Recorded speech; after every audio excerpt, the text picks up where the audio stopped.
Bom dia, um feliz dia. Hoje, terça-feira, dia 3 de junho. Vamos aí estudar e meditar na Palavra de Deus.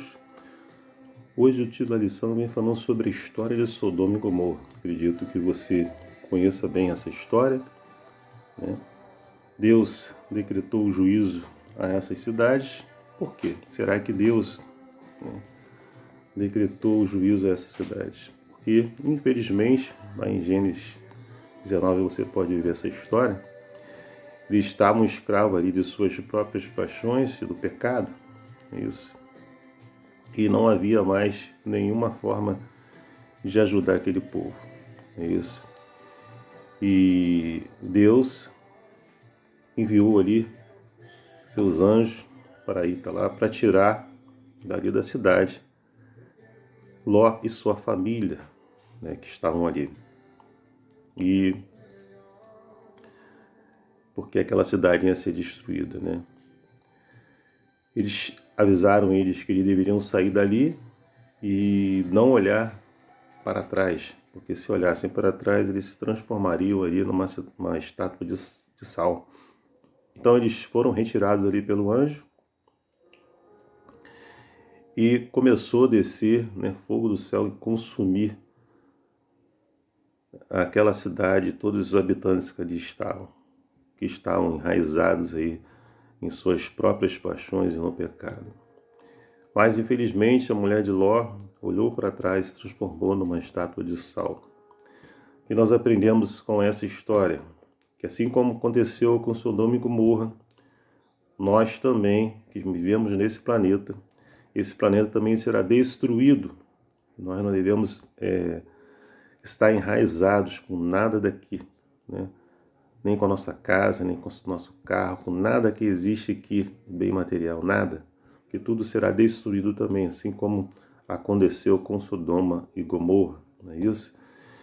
E se estivermos enraizados nisso aqui, com certeza vamos perder a nossa salvação, assim como aconteceu com a mulher de Ló, de estar tão enraizada, né, com o que se vivia dentro daquelas cidades, com as coisas que tinham ali, com as coisas que eles possuíam ali.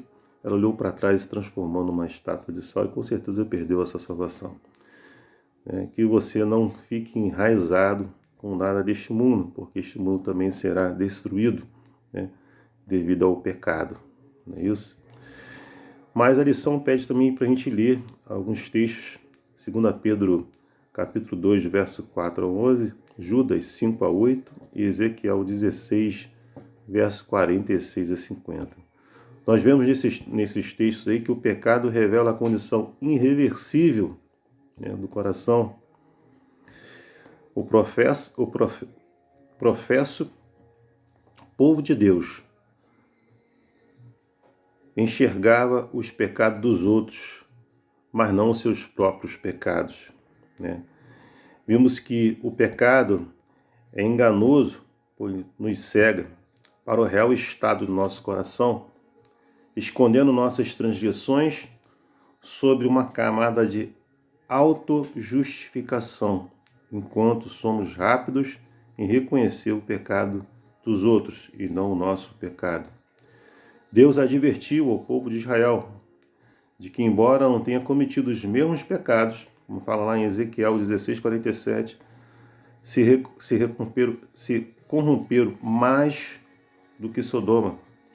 Israel se prostituiu e cometeu adultério espiritual.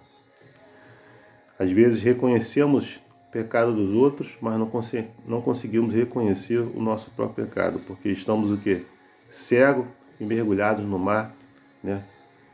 Nas paixões e no pecado, que não conseguimos enxergar o nosso próprio pecado. Assim aconteceu com o povo de Israel. Assim acontece com toda a humanidade também. Ao olharmos a história de Davi, Davi cometeu adultério com a Betseba. Você pode ver o relato lá em 2 Samuel 12.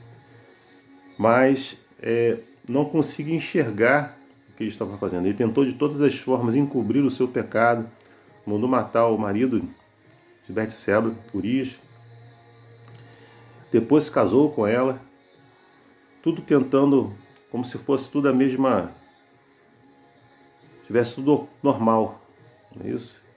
Mas o que eu quero dizer para vocês é que Deus está vendo todas as coisas, né? E Ele manda ali, usa o profeta Natan. E o profeta Natan conta uma história onde existia um homem muito rico e poderoso, com gados, cordeiros, muito rico. E tinha um homem muito pobre, né? Que só tinha uma cordeirinha, onde ele cuidava daquela cordeirinha como se fosse a própria filha dele, não é isso? Tinha um amor muito grande pela cordeirinha.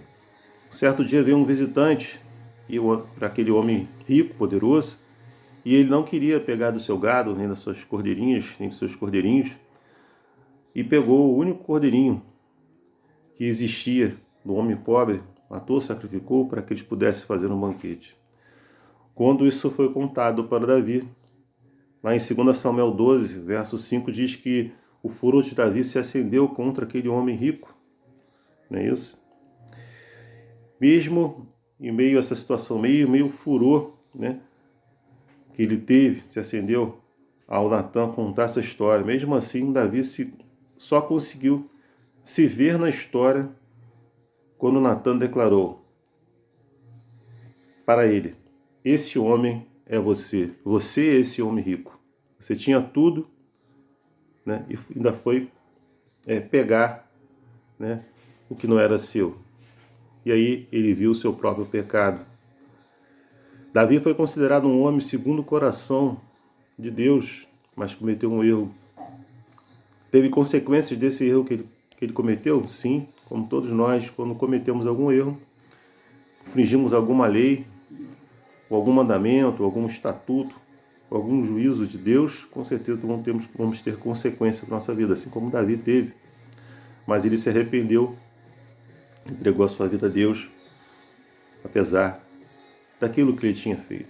O que nós aprendemos aí com essa história, né?